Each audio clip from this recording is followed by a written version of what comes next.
ডিব্ৰুগড়ত late night চাহ খাবৰ কাৰণে দোকান বিচাৰি ফুৰিছে নেকি? গম নাপায় ক'ত খোলা পায়, মই দেখাই আছোঁ ৰ'ব। ডিব্ৰুগড়ৰ চাহাব চাই আপোনালোকৰো মোৰ নিচিনা লেট নাইট চাহ খোৱা টেণ্ডেঞ্চিটো আছে নেকি?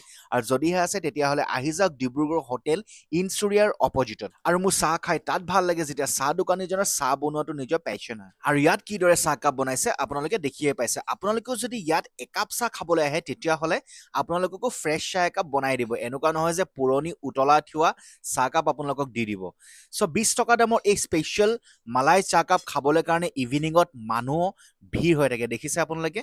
10 মিনিটমান অপেক্ষা কৰাৰ পাছত যেতিয়া মই চাহকাপ মুখত দিলোঁ আৰু সঁচাকৈ চাহকাপ বহুত ধুনীয়া আছিলে। চাহকাপৰ টেষ্টৰ আগত পইচাটো বহুত সৰু লাগিলে। ইয়াৰ পাছতে মই ট্ৰাই কৰিলোঁ তেখেতসকলৰ স্পেচিয়েল চেণ্ডউইচটো।